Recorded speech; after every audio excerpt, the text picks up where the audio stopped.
Good morning, welcome everyone. Beach Business Breakfast show, live from Merriweather Beach. Just a reminder about the Beach Business Breakfast, third Thursday of every month, 7:30 till 8:30, $10, informal networking, great way to grow your network of business contacts and hopefully meet some new clients. So this morning we have Jim Garis from the Garis Group. Jim, welcome. Thank you. We're happy to be here. Yep, Jim is with Di, who was in our last episode. So together they're a great team in Hamilton as part of the Garis Group.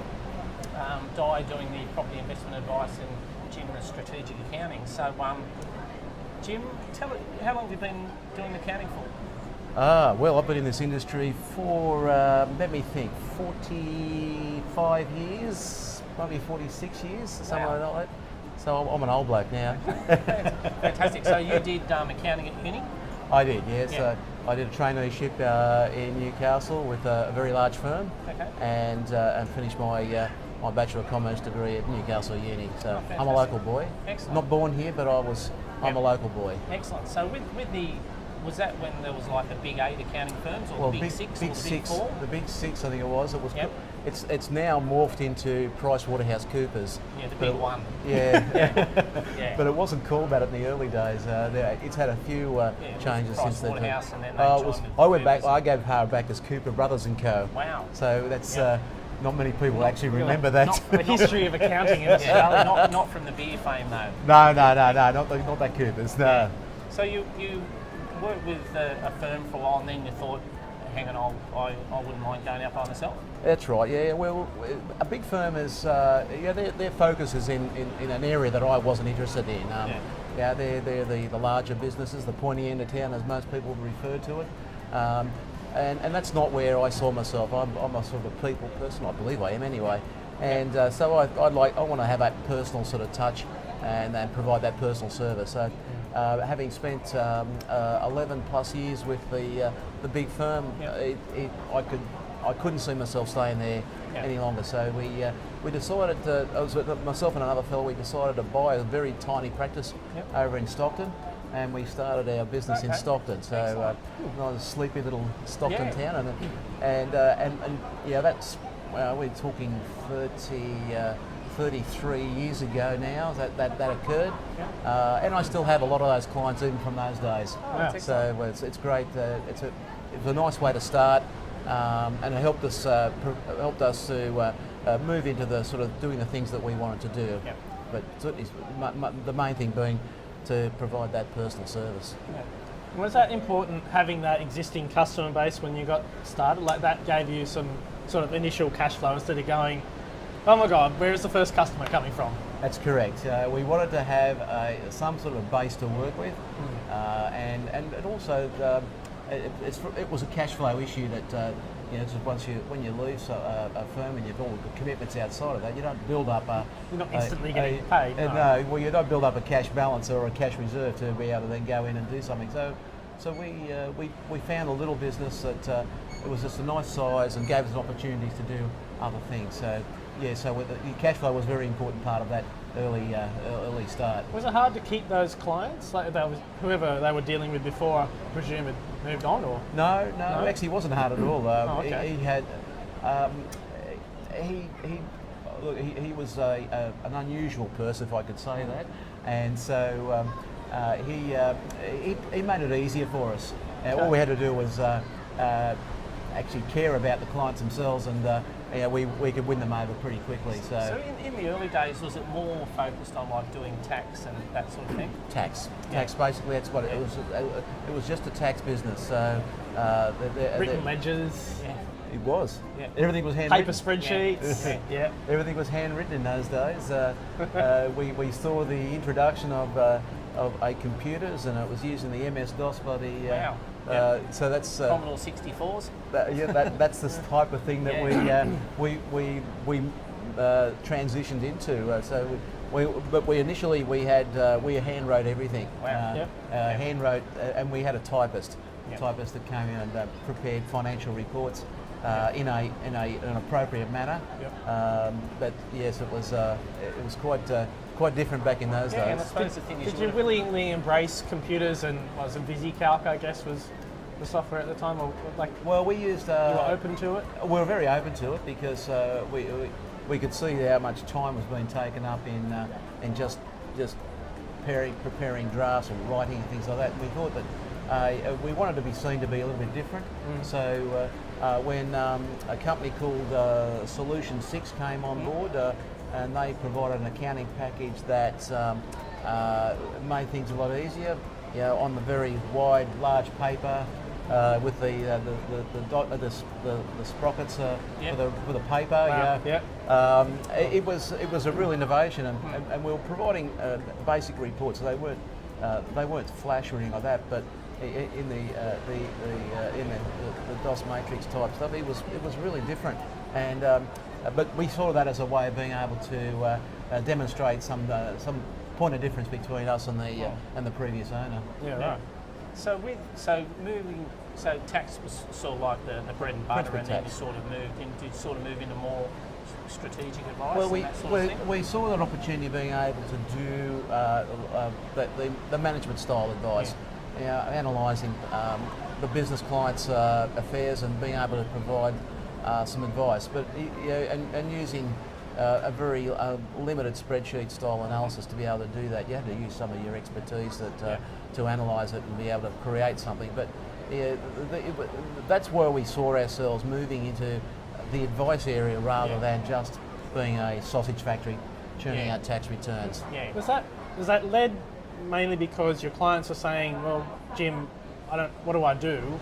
Or you were going, well, our strategic vision is we're going to go and do advice for our customers, or a bit of both? Well, it's a bit of both, but I think the clients, I don't think they actually knew what sort of advice they could possibly get. So you don't know what you don't know. So I think in those days, a lot of clients were given information which basically told them what had happened. Yeah, that's right. And now the accountants were saying, well, based on what's happened, we can sort of chart cash flows and we can do ratios and that sort of stuff and say, no, your gross profit's too high, or very rarely is it too high, but your expenses are too high, all those sorts of things. You're talking about clients, particularly those clients over in Stockton. They look at their bank balance, and that's a barometer of how well they were going. If they had money in the bank, they were doing okay. If they didn't have money in the bank, Cash is king. That's right, cash is king, and they didn't understand that there were other things that they could look at to better understand their business and better manage their business. So it was quite a shift. So when you actually start talking to clients about different things that you can discuss with them, they were very open to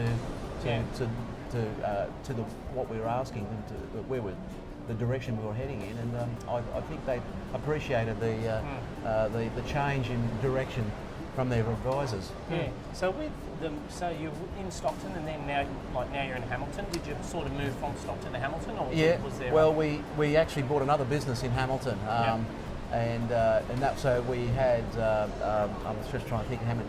I think it was about 6-7 years in Stockton, and then we bought another business in Hamilton to bring ourselves back over to the mainland, so I can say that the side of the harbour. because we wanted to build our business in that area. Stockton obviously is limited. It's a smaller population. You wanted more businesses nearby, sort of thing. That's what we wanted, more businesses. The Stockton business was principally a tax return. A lot of people from the Stockton Hospital when it was in its heyday back in the 30 odd years ago, and so we wanted to expand our business into doing more of the business type work and attracting business rather than just the personal returns. It doesn't always work out that way, but that was the idea behind buying an established business and using that as a basis for moving into and building that area of our business. So you moved to Hamilton, bought another business. How did you grow that? Like, what sort of things did you do to grow? Like, you can get more work out of existing clients, but how did you get sort of new clients? Well, we focus on the existing clients first and foremost, and that's a good starting point for what we could do with those guys. And then we just ask for referrals, because our business is based on referrals, and most of our work would come from referrals. So we kind of figured that let's do a really good job with these clients, and then ask them for some people they may know who might benefit from what we do and how we can do that. So it always has been, and it still is, even today, even with the changes that are going on today, it's still a referral-based business, and so we had to establish some confidence with our existing clients and use that as a basis of asking for referrals to their friends and other businesses. It's a very high position of trust. People are putting things in front of you that they probably wouldn't show anybody else, in a sense. Like, Correct. Them, their bookkeeper, maybe their business partner or life partner or whatever, and you, and that and maybe the mortgage broker. And the banker, And the banker, yeah. That's right, it is a high level of trust, and that's why you've got to establish that trust with your clients. There's a lot of work associated with doing that, and it doesn't happen overnight. So, that's where we are today in our business. It's a referral business, but it's a family business. As you mentioned before, Di is in my business, but one arm of my business. But I also have my son there, who's an equity partner in our business, and he's the succession. But being a family business, we wanted to demonstrate that personal touch, and so that people can rely on us by building those strong relationships and strong and continuous relationships, and by that I think we can then build that level of trust that hopefully they will refer us to other people. So with marketing, do you do any other sort of do sponsorships, or do you do like direct mail or direct email or that sort of thing?